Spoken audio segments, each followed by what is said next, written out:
Hi, everyone. Welcome to the latest edition of the Livin The Dream video podcast. My name is Rishi Barran, and I am excited to, as we always do on the show, highlight the success of the graduates of the Dan Patrick School of Sportscasting at Full Sail University. Today's guest is unique. This is the 26th episode that we've done of this. This is the first guest who actually was not a student in my class. And that shows you how successful she has been as an associate's degree graduate from the Dan Patrick School of Sportscasting. Welcome, Michelle Montaine. Michelle, thanks for taking time today, especially. I know you've got Red River Week going on and you're super busy, but you found time for us. So thank you.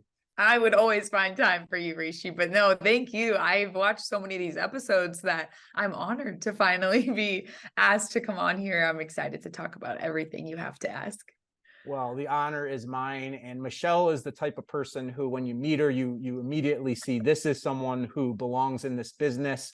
I remember the first time that I met you, you just came into the studio and I just was like, wow, she looks like that she has just a great glowing personality for television. She has the talent, I think, and you've backed that up. Congratulations on all your success so far that you've had. Michelle works at News Channel 8 in Tulsa, KTUL, in Green Country. She's been there for almost 2 years. And Michelle, before we get into that and all the other great things you've done over the course of your time in your career, let's start at the beginning. Where did this dream start for you? I vividly remember seeing Sam Ponder on a sideline when I was maybe 10 or 11 years old. I think she was Sam Steele at that point. And I remember having the thought, like, how do you get that job? Like, how does she get to be that person? Little did I know at 10 or 11 or whenever it happened that there's a lot of work that went into getting to be on the sidelines. But I think that's really when the dream started. I grew up in a family of athletes. My dad played college ball collegiately. My brother played every sport under the sun. I played every sport. And so I was always around sports, and I loved like being out at the field. I loved being, out at a ballpark. And so as I got older, I always kind of thought like that would be the dream goal. But I also grew up in a family that was very like traditional and pragmatic. And so as I went through high school, like I was always really good at math and science. So my parents definitely encouraged like the STEM route. And so while this was a dream of mine, it wasn't necessarily what I went after first. I actually, when it came time to decide where I was going to go to school and what I was going to study, those decisions ended up being the University of Texas and civil engineering. So not exactly a linear path to that dream of being Sam Ponder one day. Well, being someone who is in an athletic family, obviously sports were on the table to begin with in terms of something that were an interest, but there's so many other things that come with being an athlete in terms of the nature that it takes to succeed in sports. How did growing up in that environment propel you, not only as someone who liked sports, but also someone who learned from the sports experience life lessons? Yeah, I think so many athletes and then people who have gone on to be successful in this industry have a couple things in common. And at the top of that list, I'd say is probably work ethic and discipline. It takes a certain level of kind of what you and I talked about just previously, like the will to make it this far and the will to be great. If you look at any of the best athletes, like they put in the extra work. They had the discipline to do the extra work and the drive to do it. And I think all of those things that you learn through the world of sports are what ultimately led me to be able to go down this path. Because I jokingly tell people all the time, like this industry is not for the faint of heart, especially if you have big aspirations in where you want to go and where you want to get to. It's not only like the talent, it's also the mental fortitude it takes to go through the peaks and valleys along this journey. And so I think those are a lot of things you learn in sports that certainly carry over into trying to go down the sports broadcasting path. How would you describe Michelle Montaine, the athlete? I don't know if you've seen on my Instagram page, I was an excellent hurdler back in 7th grade. There's a big smile on my face as I'm like flying over this hurdle. Michelle Montaine, the athlete, just super, I'm probably only competitive in those instances. I don't know, even when I like think back to my days of playing different sports, like I was always joyous, like even if I'm competitive and serious, I'm usually still smiling and full of energy. A lot of the things you could probably describe me as off the field, you could probably also use to describe me playing sports. Like I've started golfing here in Oklahoma, and I have a group of actually the different sports reporters at the different stations will go golfing. And last week I was about to tee off and I started talking like through my swing. They were like, Michelle. So yeah, probably just those things. Well, you grew up in Texas, right? You told me a few minutes ago you're born in Florida, but you Mhm. don't really remember. That was like the first 2 years of your life. Then you moved to Yeah. Texas, San Antonio area. And one thing I think we all know about Texas is football heaven, from the high school level to college to the professional level. What's it like growing up in a football crazy atmosphere? You don't realize that it's weird until you go away, and then you think back and you're like, huh, my high school football stadium held 10,000 people. Why is this high school football stadium hold 300? It's awesome. The Friday Night Lights experience is a real thing. Like entire communities, hordes of people, thousands of people are just their entire fall plans consist of what are we doing during the week leading up to high school football Friday night, and then the day comes, you have pep rallies and all these different events throughout like game day that all lead up to actually going to the game. Parents are tailgating for high school football games in the parking lots and stuff, and then the actual players on the field, like the talent that you get to see, especially if you know football or you can appreciate different levels of skill and talent. You're watching really great players week in and week out. Like for instance, even here where I am in Oklahoma, like I'm watching on a weekly basis guys who are committed to play D1 football in the Big 12 and the SEC. And I was watching that as a high schooler growing up as well. My next door neighbor was at one point, or my neighbor, we grew up with guys like the Knight brothers who went on to play at OU, and they were just guys down the street. So you don't appreciate it probably until you go away and you realize like how good it is. She's Michelle Montaine, works at News Channel 8 in Tulsa as a sports anchor reporter, also does some freelance work for places like ESPN as a sports reporter, sideline reporter. Michelle, you mentioned that initially the kind of educational path wasn't drawn toward the journalism, the broadcasting. You were a math and science girl, and you're going to one of the biggest universities in the country, University of Texas at Austin, and studying civil engineering. How was that experience for you? It was hard. It was really hard. Took a lot of long nights. The engineering buildings, I think anyone on UT's campus will tell you, are like the not, you'd think engineering, like, oh, they're the cool, like design architecture type buildings. No, these buildings are like dungeon walls. Rarely you see a window.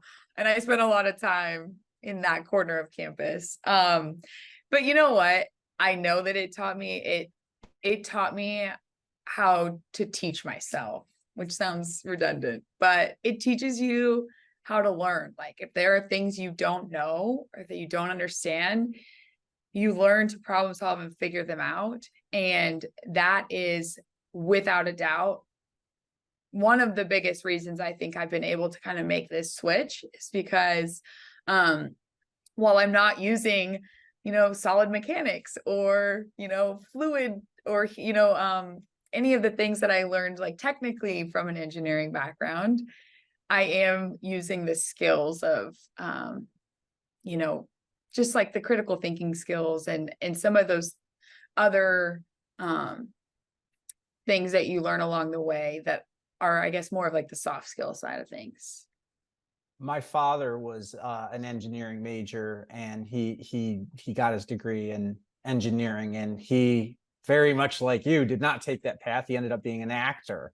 And one thing that Interesting. one thing that he would tell me is that what he thought was important was being able to connect different disciplines in life to other things, right?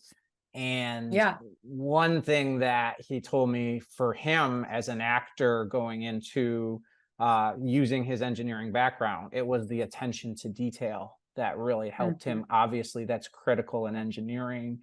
How has attention to detail become an important critical factor in your everyday life now as a sports anchor, something that perhaps you learned a bit of at Texas? It's so interesting that you point that out, because I'm sure at the end of my career, or even kind of further down the path, like there might be even more things that jump out to me as like, oh, I learned this or I honed this during that time. That's a great example of one. I think like if I were to kind of pick out real life examples of when I've seen it, like for instance, um, a certain player, a certain OU player now, like every time he gets into the end zone, he does the same little ritual. And it's a small gesture. So if you're not really paying attention, you might not notice it at all. But if you are, you know, you'll have seen it over and over and over. And that's something where it's like, okay, wait, let me dive a little deeper into that. Why do you always do this? Oh, well, it turns out that the player's father had passed away, and that's his way of kind of connecting with his father every time he gets to the end zone. And there are little things like that where that's a very discrete example of like attention to detail. But I think there are a number of different ways, more so in like my preparation for doing a show. Like I'm very methodical in the way that I go about like planning out an interview, or like what makes sense. Mike Tuck would probably be proud. How are you going to walk down the path of this interview in a way that connects these different dots? Like I'm very much a preparer and a planner. And so having that kind of mathematical or methodical approach helps in a lot of different aspects of this job, whether it's preparing for an interview, whether it's preparing for like a studio show. What makes sense? How do we lead the viewer down a path that like they can follow throughout this show? Things like that, I think are definitely ways like I take that mindset and carry it over into this industry. Yeah, and that curiosity you noticed with the guy and his end zone celebration. I mean, like that's what matters, right? Like the Red River rivalry game, right? That's been going on for what, 100 years, something like that. So it's 119 this year. there you go, Yeah. 119. Well, what's the difference between this year's game and last year's game, right? What's the difference between Oklahoma's game last week versus this week's game? There's always going to be touchdowns. There are always going to be points. There's always going to be a winner and a loser. But what makes it special and stand out to make that human connection? And I love that's something that you emphasize. Yeah, 100%. Well, after Texas, you graduated, you got your degree there. Then you had this period between Full Sail and Texas. So what was that period of life like for you? Yeah. So when I graduated, I started working in strategy or, management consulting, huge firm called Accenture. In the business world, most people have heard of it. So I started working there and honestly met like one of the most influential people in my life really early on. Her name's Lisa. And I thought I knew how to work hard coming out of an engineering degree, but that woman made me really understand the meaning of hard work. And I honestly credit a lot of my success just to her work ethic and watching her be successful. And so anyways, I was working under her for a long time, about a year before I decided, you know, if I really want to do sports broadcasting, that dream at 10 years old, it still was in the back of my mind at all times. I thought, if I don't go after this now, I'm never going to. And so I felt like equipped with the work ethic in hand, the ability to teach myself stuff I didn't know, that I was going to go after it. So long story short, began kind of the process. I began networking with people. I began like trying to understand what it would take to get into this industry. I learned what a reel was, things you don't need if you're not in this industry. Things I didn't learn during my engineering labs. Kidding. But yeah, I just kind of started the process. It was a lot of like information gathering at the beginning. I was fortunate to know like a person of a person of a person who connected me with a news anchor at the NBC affiliate in Dallas. So I got like my first tape together, got to tape some stuff there.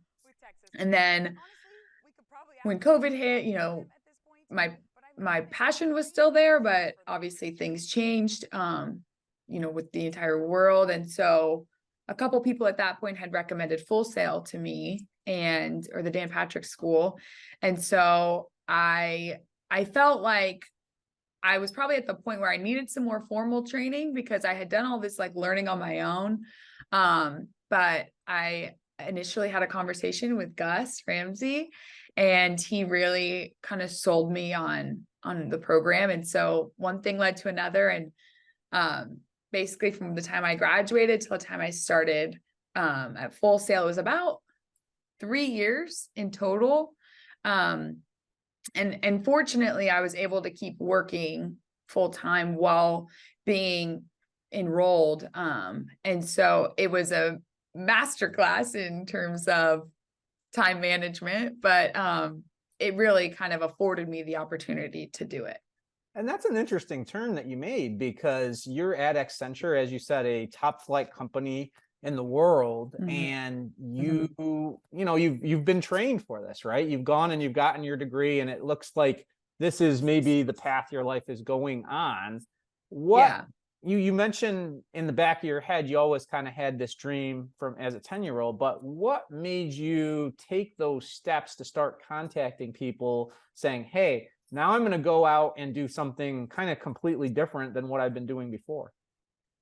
Yeah, it's a very good question. It's also terrifying. Like, I think now that I'm sitting in this chair right now, it's, I don't want to say easier to look back, because none of this was easy, especially because once you graduate, like in a way, you've kind of defined your life as it is. Like, I looked at all the people who went to school for broadcast journalism in undergrad, and they had, you know, reels, and they had, you know, experiences, and their friends knew that this is what they wanted to do. And I didn't have any of that, you know? And so, to answer your question directly, I think there was a part of me that knew like I was doing really well at work because I worked really hard. And I think just my innate being of like outgoingness and person relatability, like those skills are valuable in consulting for sure. And so I knew I could do well in this industry. And I was rewarded with promotions and stuff throughout my time at Accenture. And I'm so grateful for that. But I also knew that like this wasn't going to be fulfilling for me long term, like as a career. And I knew that pretty early on. And so I felt like, if this isn't it, if making a great paycheck, having a great life, like I was traveling all the time for work, like racking up the points, was on kind of the fast track, and none of that was like making me happy. And so I felt like if I just continue down this path, this is what it'll be. And if I know that there is something that I think could make me happy and I don't go after it, I'll always kind of regret that or wish that I had. And so I think all of those thoughts, not to mention, I mean, consulting, it's not necessarily always a 40-hour work week. So, I mean, I was putting in the hours. It wasn't like I had, it wasn't a cakewalk by any means, is what I'm saying. So it was kind of a combination of all those things that led me to say, this is going to be hard. I know it's going to be hard, especially because I have no training. Hiring managers for TV stations are going to look at my resume and be like, an engineering degree? What does this girl know? Like nothing, you know? And so it was hard, but that's really what kind of led me to do it. And I know you told me at one point, we had a conversation that it was hard, right? You took this extra time to kind of self-teach and learn from a few people that you had connections with, but you weren't getting the bites that you were hoping for in terms of getting full-time employment. So you took the opportunity you learned about at Full Sail, you came to us, and now look where you are. So how did the experience at Full Sail kind of change the game for you? Well, one, without a doubt, the faculty and the people there were instrumental. Like, I couldn't say it enough. Gus Ramsey, Eric Rutledge, you, Gordy, Debbie Taylor, like every single person, Jeff, every single person I came into contact with in one way or another helped along the path. Whether it was, you know, them offering to connect me with people in the industry, whether it was Jeff giving me the opportunity with CFSC, the Central Florida Panthers, whether it was you giving me advice and letting me talk to the man that I talked to for the CBS Sports thing that I did. You put me in contact with someone for advice in that. So first and foremost, it was the people and just the investment that they made in me in all those different ways. And then the second thing was obviously more of the hard skills, if you will, the actual doing that it opened up for me. One, access to the studio, getting reps in there, the different extracurricular opportunities that the school provides, whether it was the Professional Fighters League, whether it was, like I said, the Central Florida Panthers, whether it's the Rollins games, like all of those opportunities are real life experiences that I was not getting at all without Full Sail. And then I would say, lastly, the actual training, right? Like Mike Stinton taught me how I'm supposed to write. Mac taught me how to actually do stand-ups. And I still to this day think of what he taught me in terms of know what you're going to say when you start and then have the bullet points. But don't try to memorize the whole script. Like there are so many different things, but I would say those three are probably the most valuable in terms of what the school afforded. You were used to going to a school with more than 100,000 students. You had gone to one of the, maybe at the time might have been the largest university in the country. It was certainly in the top 5. And then you come to Full Sail and, you know, it was basically, for lack of a better term, part of it was like a converted former grocery center. So what was the experience? How was the experience different than Texas for you? Well, it's just so personalized. You know, people, like, I think what's unique is a lot of students go in there with the thought of like, oh, I want to be on air. Half of them, by the time they're halfway through, don't want to be on air because of the chances they've gotten to be and they didn't like it. And so they want to do X, Y, or Z. If they want to be a director, well, they have a director, a network level director to learn from in Eric. If they want to be a producer, they have a network level producer, multiple network level producers to learn from. You know, if they want to be on air, obviously they have all of the different people who have been on air to learn from. And you guys as staff know those types of aspirations per student for the most part. And so, like, for me, I felt like you guys knew what I wanted to do. And so you went about like, what are the different things that you need to focus on while you're here to be able to achieve that in a very personalized way. Like Debbie Taylor would sit down with me and be like, XYZ, like work on this, this, and this. Whether it was pacing or breath or like how to hold a microphone, just very specific and personalized things that you're not going to get in any sort of mass institution, just because there isn't enough time in the day for that or enough resources from the people who would provide that type of instruction. And you're talking about a lot of relationships between Debbie and Eric and Mac and everybody you've mentioned. How did you maximize on the opportunity to build those relationships and take something from them that would help you? I honestly think what it comes down to is I care so much. Like I really care about making this a reality. And I think when you show someone in the education field that you really care to learn and to get better and to listen to feedback or listen to instruction, as an educator, like the professionals kind of take heart in that and want to invest back in you. And so I went out of my way to make sure that not only did my teachers, instructors know that I cared, but that I was really listening to what they were telling me. And I think that goes a long way, like showing, not just saying you care, not just saying you want this, but really showing it.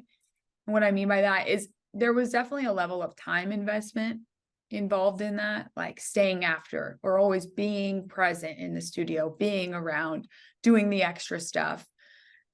Like if Mike Stinton gives you the opportunity to do extra credit or like IL things where you can go home, write a 45-second script, record it for him, upload it, and get his feedback on your writing, like take advantage of those things. And so I think just my willingness to do the extra things and just show those people that I cared about what they had to say and their opinions and stuff, helped really foster those relationships. Also being like a nice person. Debbie would always say that. She's like, just, being kind goes a long way.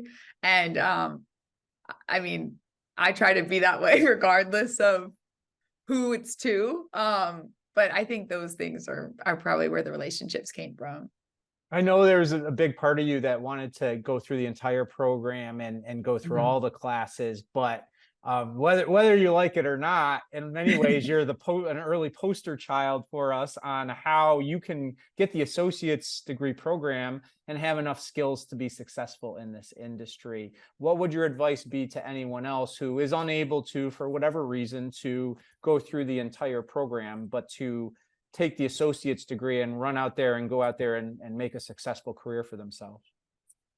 Oh, my advice without a doubt would be, because you're on a shortened timeline, like you almost have to feel the pressure of like, instead of having 20 months to do all of the different things that everyone else gets to do, you only get 10 months to do all of that. So it's on you. The impetus is on you to take advantage of those opportunities while you can. If you think about it, a Rollins semester or a Rollins athletic year, if you will, goes from roughly August to like May. So if you're in school, like I was in school from March to December, well, there's that summer gap where I'm getting no Rollins games. And if I start in March, I can't really start doing stuff until, May in the first place. So then it's like, okay, well, I really only get August to December to do Rollins games. So, how do you take advantage of the shortened timeline that you're there for in terms of the kind of hands-on experience you can get in all the different opportunities that Full Sail provides, but also, if you're not going to get PMP 7, where you learn how to put together a full sportscast in that class, make sure you're going to the studio so that you're starting to get those skills during IL sessions, since you're not going to get them, in a full-time class setting. I think those are the things I would suggest as advice that I tried to do while I was there, that I think helped ultimately in getting me to where I'm at now. Well, I got to tell you, you packed a lot into a short period of time. And I would argue that you probably did a lot more than a lot of our graduates that went the full length of the program. So congrats to you for finding a way to make all of that happen. And you mentioned a couple of things you did that I just want to highlight and get your thoughts on. But you mentioned the Central Florida Panthers with Jeff Radcliffe, and you mentioned the Professional Fighters League. And that was a great opportunity that we've had a chance to take part in. Ness Vera and everybody else at Full Sail who helps out with that.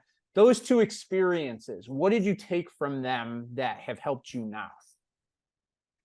Well, honestly, by the time I was leaving school, those were probably 50% of my reel at the time, because they were real life experiences doing sideline reporting or cage side reporting.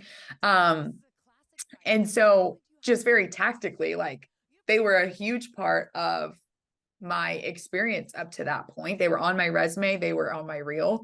That they were part of the reel that got me this first full-time job. So they were a huge part in terms of what I took. And then just, there is nothing, it's similar to what you hear with coaches talking about, like, you can get reps, you can get practice during the week, but nothing compares to actually being in the game, performing in a game.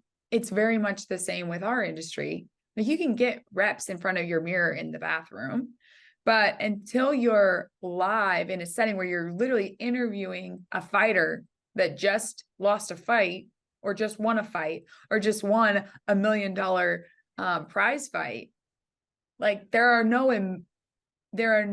like emotions or scenarios that make that real until you're really doing it. And that's when you get the real life reps. And so I got all of those real life reps during my time there. I remember specifically getting to do those post-fight interviews for the championship bouts. And I was interviewing all of the people who had just won the $1 million PFL championship fight. And I was obviously excited for these people. They had just won $1 million. But I remember some feedback I got in doing one of those championship post-fight interviews, that was like, you look like a fan, like, you look too excited to be interviewing this person. And like, it doesn't come across as professional. And like, that was very valuable feedback, because, you know, as a young person, like, just getting started, I'm thinking I'm doing a great job. Like, I'm excited, I'm matching his energy. But at the end of the day, like, if you're a network level reporter, you're not there to be like super excited in whatever instance is going on. You know, there's still a certain level of professionalism that is required. That's something I learned back in school because of that experience. So yeah, I took a ton from getting to do those things. Yeah, and it's cool. It was cool to see you do it all, and you were so at such a high level again for where you were in the program at the time. And one thing I mentioned, I didn't get to have you as a student, but one thing I did get to work with you on was the Pop Warner show, the first one. We do it every year now, and you were one of the on-air people that I worked with, and that was a real fun time for me to work with you and the rest of the students that were part of that. How did you like being part of history and contributing to something new that we had never done before? Oh, I was so, I don't want to say honored, but that's probably the best word to use. I was so humbled that, you know, of all the students that had, you know, offered to participate in that I was one of the ones that got to be on air, and then that also got to help with like graphics and other stuff, producing it a little bit, writing it. I knew it was such a big deal for us at the time. You know, it was our first one, and of course it came from connections, right, that Gus had. And getting to work with you, like a seasoned veteran, being on the same, you know, camera shot as you, like, all of that was huge for me, especially at the time. I want to know more about the 12 U's in Division I. Well, these are made up of some tough 10 to 12-year-olds. And the fact that it's something that we did well enough at, that it returned for year after year after year, all of that, it meant so much to me then. It kind of means, you know, even more now. It was awesome though. Well, that was toward the end of your time with us, and you made it, you graduated, and then it was on to a wonderful career that's off to a great start. But What did you find by the finish line were some of your biggest takeaways of the areas of growth that you had during your time with us? Um, it was such a like growing period for me. Um, at the time, so at a certain point throughout the program, I had, you know, taken a step back from my full-time job. So for me, it was really a pivot, like a pivotal moment, really committing to doing this now full-time. So there were so many like emotions and thoughts that went along with this time in my life. I think from a sports broadcasting perspective, there was so much growth and just like reps in knowledge, like in knowing how to do things in the right way. Like Gus still teaches us how to do things the best way.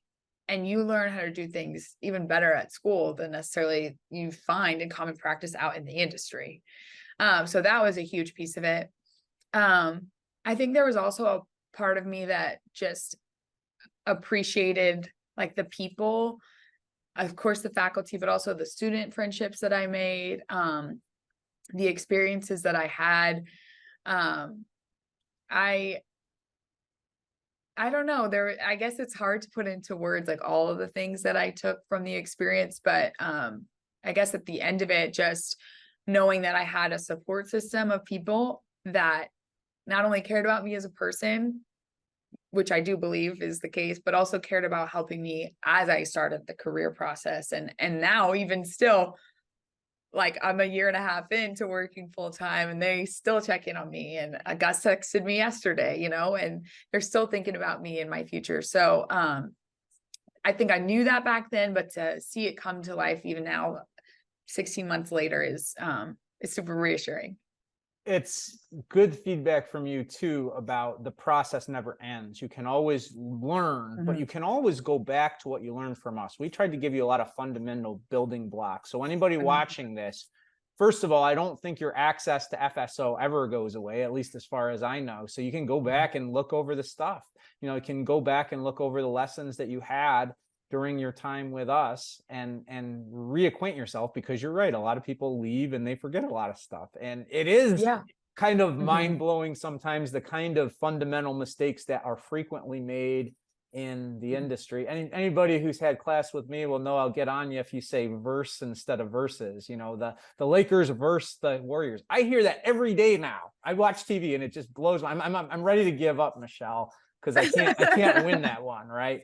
But back to my point is, come back to the fundamentals. Dan Patrick has these feedback sessions all the time. We post them on the Facebook page.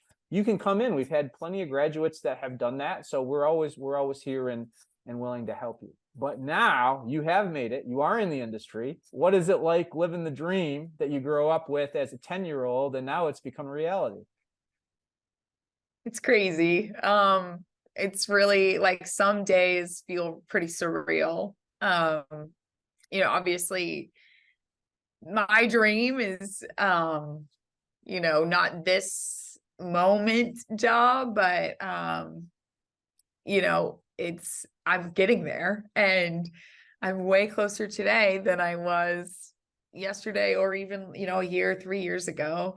A couple games, like in some of the freelance stuff that I do, I've gotten to do like sideline reporting for some really big games. And those days and even like the process leading up to those days in terms of the coaches calls, the broadcast calls, the planning, the notes, the preparation, like all of that is so much fun to me. You have the third best batting average in the nation. You came up big once again for your team. What'd you see in the box on that pitch? And then the actual like living it out it's crazy,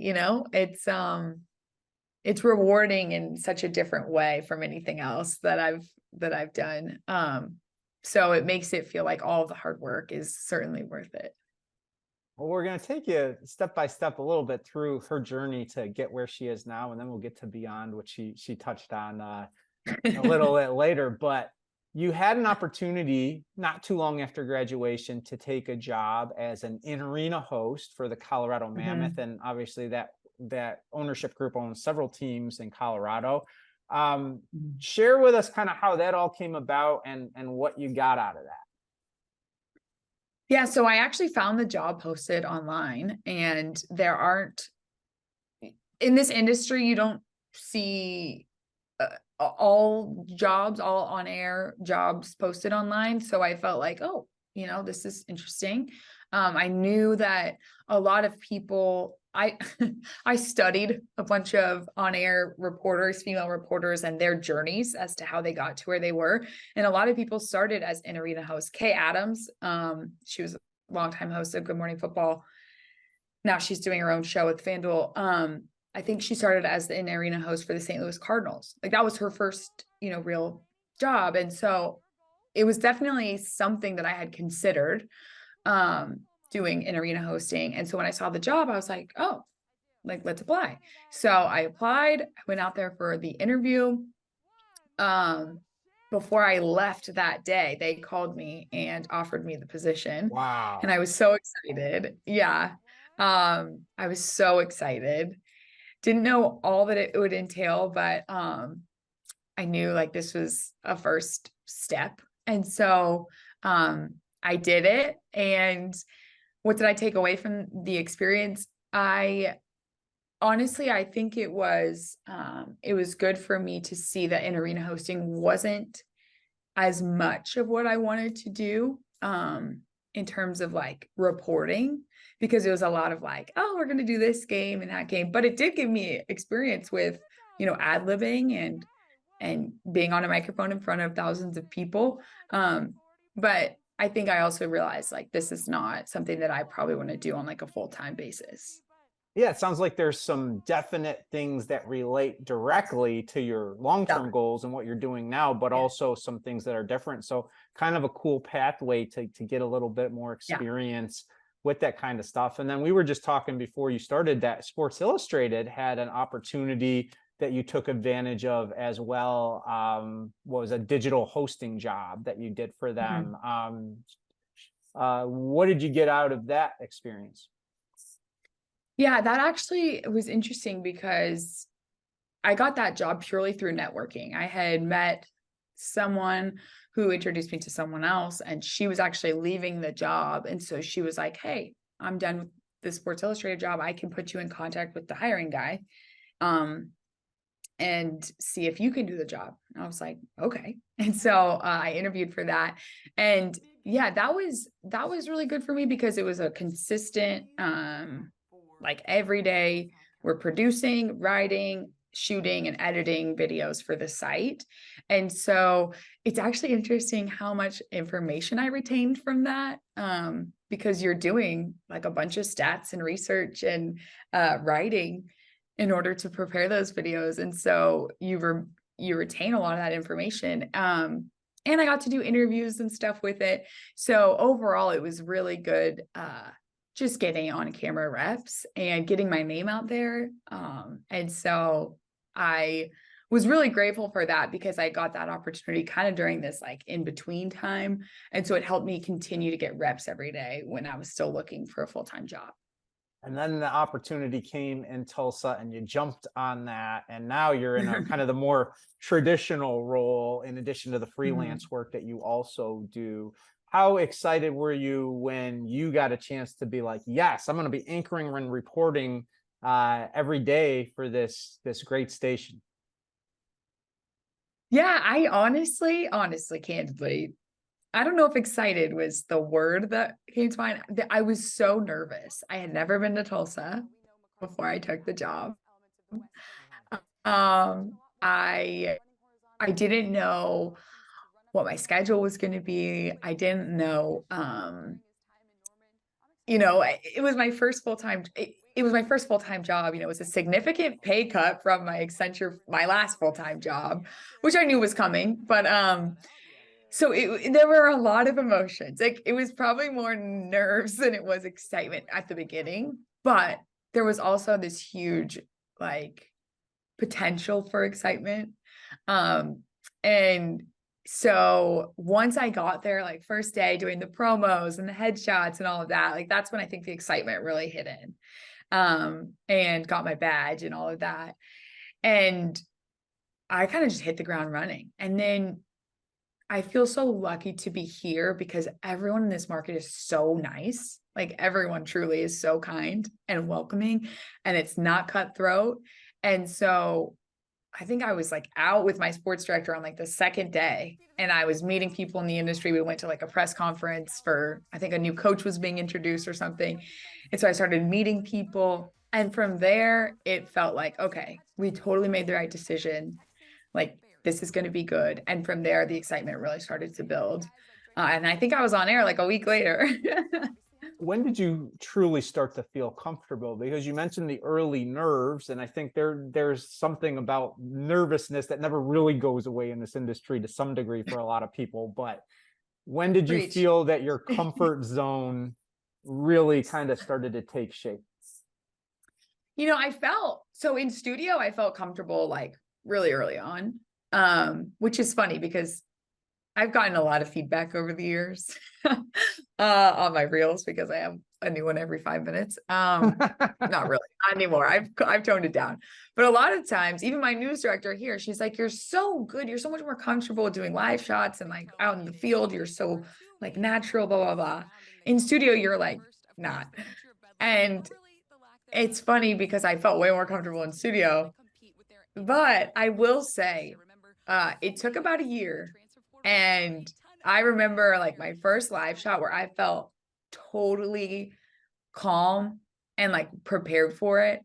And I wasn't nervous. I mean, you said like there's always gonna be a certain level of nerves, but it took me about a year. And I remember vividly feeling like, oh, like I'm not nervous. It's weird. Like I felt like not that I'm not nervous. I'm comfortable. Like I'm a professional at this.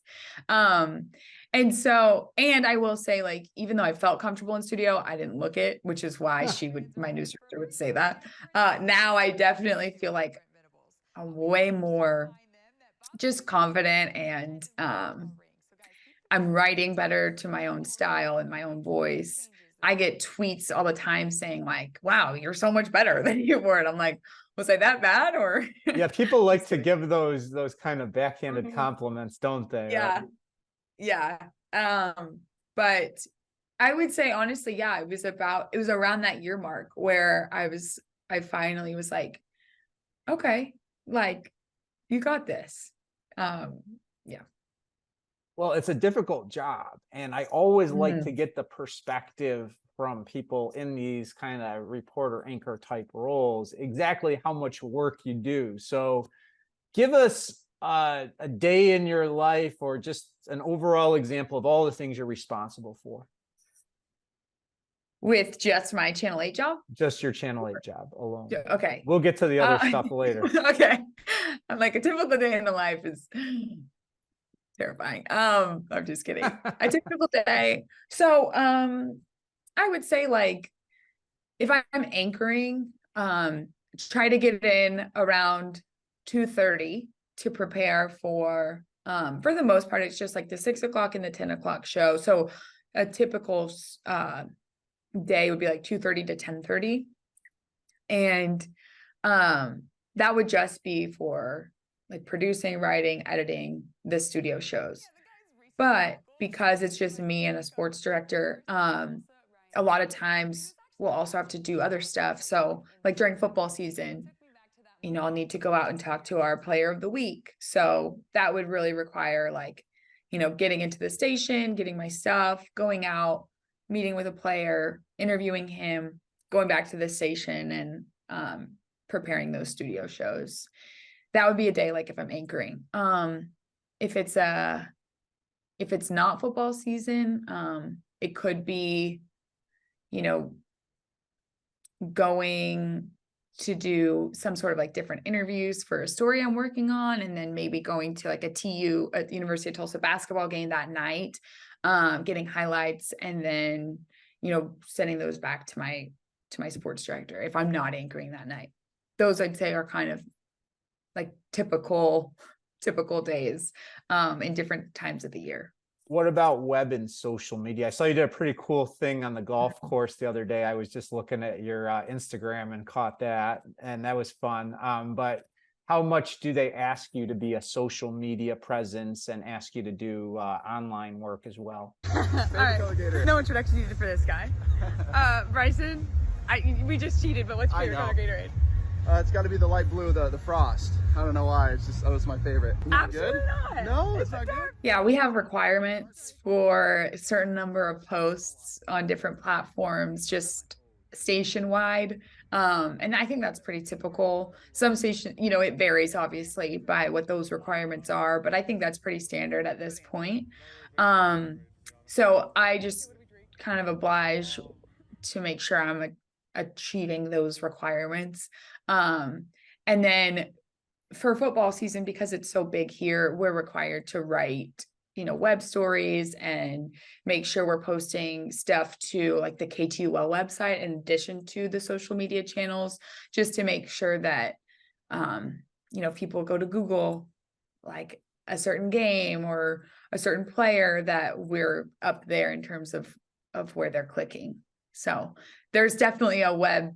You're right. I forgot to mention that. There's definitely a web and social media component kind of mixed in during those work hours. Well, let's talk about something more fun. How about sideline reporting? And, you talked about networking giving you some opportunities. Obviously, I'm going to guess there was some component in that, but what's the whole world as a sideline reporter been like for you?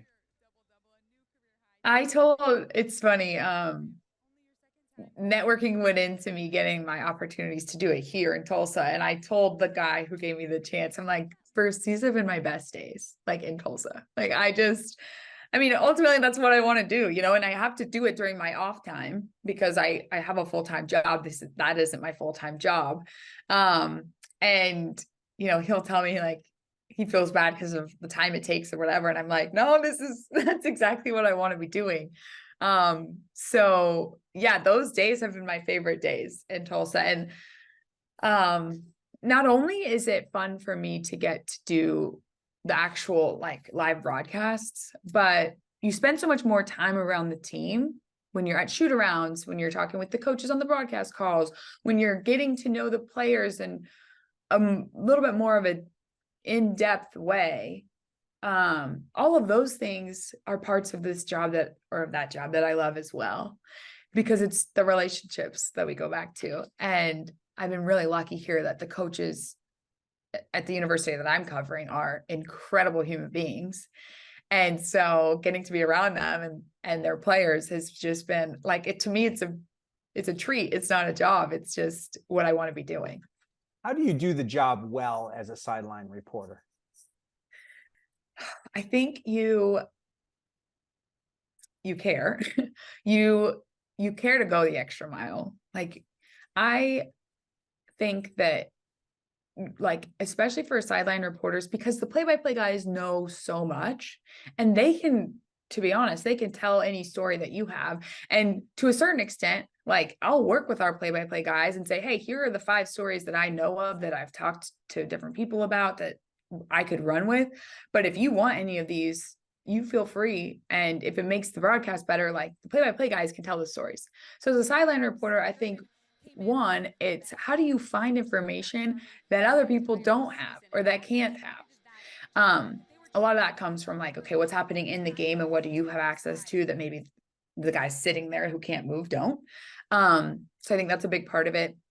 The other part of it is, do you have a good enough relationship with the people that you're covering to get stuff out of them that other people can't? And then I would say also, like, there is an element of personality, I think, that comes to it. Like, I was just actually interviewing for a job, a little bit ago, weeks ago, and the job was for a team where that team sometimes has like celebrities or like famous people come to their games.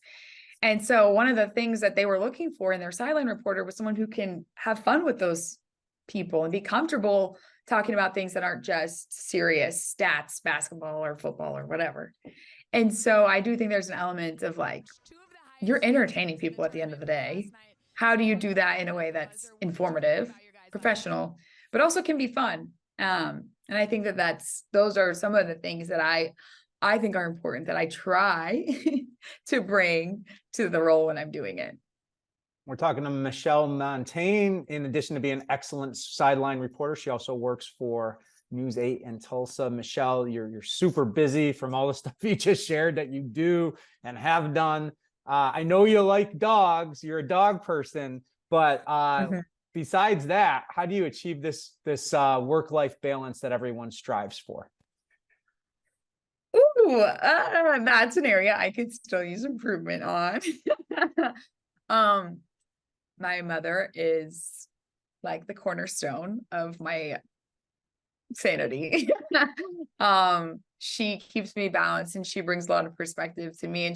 And my whole family is really important to me. So, making sure that I make time for them, if it's not necessarily in person, just making sure I'm keeping up with them.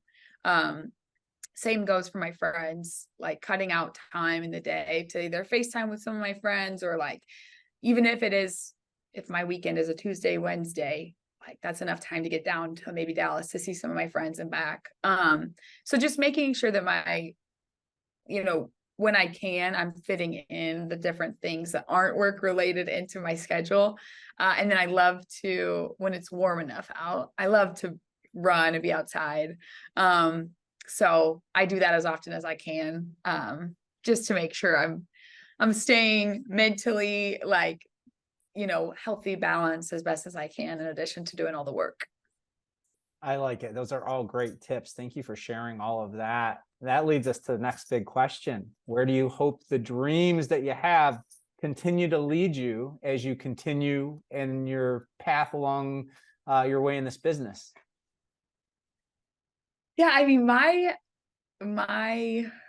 goal, like really next, is to hopefully be at a regional network, or be with a professional team. That's kind of what I've always wanted to do. I mean, obviously, like if I could be at MLB Network, or if I could be, covering college football for ESPN or something, like that would be awesome. But I think in a full-time capacity, like I would love to be an MLB team reporter for a regional network or something like that. And so those are the things that I'm kind of striving for right now. And to me, like if I could get, one of those jobs, like that would be really living the dream. So that's hopefully in my future at some point. Oh, I think you're going to get there, and you're really, on the path for it for sure. So keep pushing forward. Look, like the industry's changed a lot since maybe when I started in some ways for life as a female reporter in this industry, but obviously we've got a long way to go still, I think, in terms of the whole business as a whole in doing it right for females, right? But for you, what has been the experience in seeing kind of the evolution of females in the world of sports broadcasting? Yeah, it almost like, I don't want to say it doesn't faze me, because that's not what I mean, but I feel like there have been so many trailblazers in their own right that have just kind of normalized seeing women, at games. And it's funny, like I know that there's still a long way to go, but you even see a lot more females in some of the team roles, as far as like on the digital teams or on the broadcast teams, or PR, communications. It's not just guys that you're seeing anymore. And so I think that feeling like there are so many different females out there who are doing this job and doing it at such a high level, it makes me feel like, there's really no barrier. There's nothing stopping me from being able to do that, because I've seen so many others do it. Of course, there's still a long way to go, but I've never felt disadvantaged, just because, I do think that people are so much more open and open-minded, and there are so many women who care about sports and want to be in this industry and have gone after that. And so it's kind of normalized it for people. Well, you've gone after it hard and are doing an amazing job in the industry, and we can't wait to see where those future dreams that you just talked about lead you. And here at the end, which is where we are, I like to go through what we call a little dream sequence. Quick question and answer, 3 quick questions for you. So you want to play? Okay. Let's do it. All right. You talked about all the traveling you did earlier at Accenture and beyond. What's your dream vacation, though? Ooh, the Maldives. Maldives? Ooh. Maldives? I don't know. Well, if you go, you better know how to say it, right? I know. I got to look that up. Good one. That's a new answer. I like it, though. It's fantastic. We were talking about dogs for a second there. Dream dog park. What would the setup be? Dog park? Yeah. If you were going to design your own dog park, what would it look like? Definitely water, like water park, like water fountains, maybe a little pool. Some of those things that spray up from the ground that they can like go after. Lots of colors, like little hoops. I'm envisioning hoops for them to jump through. Maybe a doggy slide. Yeah, I think those are some of the elements of my dream dog park. That's pretty good. I had on the fly. I had an opportunity when I was a kid. My friend, her father was a city planner, and she's like, what would we want if we wanted to redesign this park in town? Not for dogs, but for kids. And we told her all our ideas, and they did it. It was like the coolest thing ever. So that was fun. Oh my gosh. That's so cool. So let's get your dog park made. All right. Final one. As a sideline reporter, dream broadcast team to work with. Who do you want to work with as the other members of your broadcast team on the air? That is a great question. I think Reese Davis is like gold. So probably him on play-by-play. And ooh, there are so many good color analysts. I mean, Herbie's excellent. But maybe John Smoltz, baseball for color. I know they don't do the same things. I know Reese. That's okay. That's fine. But John Smoltz can do football. We'll make him do it. He's probably played some football back in the day. I know he plays golf. He probably played football too. All right. Last thing. Probably that little duo. That'd be fun. Well, we'll all do lacrosse or something, right? That'll be fun. Dude, put them all out of their comfort zone. Final thing. What's your lasting advice for anyone else who wants to be like you and work in this business? Just be kind. Be nice to people. I think it goes so much further than it gets credit for. There are times where like, not everyone's nice all the time, but I would say, yeah, like at the end of the day, I think so much of this industry comes down to if people like you or not. And I mean, I'm sure because the industry is so subjective, like if you talking to any potential people out there, if you watch a broadcast and you're like, I think I'm better than that girl, or like, I think I'm better than that guy, chances are like you may or may not be. But there's a reason they're in that role. And it could just be because they had a good relationship or because they were, a nice person. It could be they were right place, right time. Not saying everyone in this industry is nice, but it can't hurt you to be nice to people. It can really only help. So that's one thing that I try to just, even on my bad days, even when I'm sad or like going through a valley, I try to at least be nice to people. That changes lives every day. A simple, nice, kind gesture can mean the world to someone and you may never even know it. So thank you, Michelle. Really want to thank Michelle Montaine for taking time to be on this show today, especially with Red River Week flowing through. So Michelle, keep up the great work. It was awesome to have you. Everybody else, keep on living your own dream.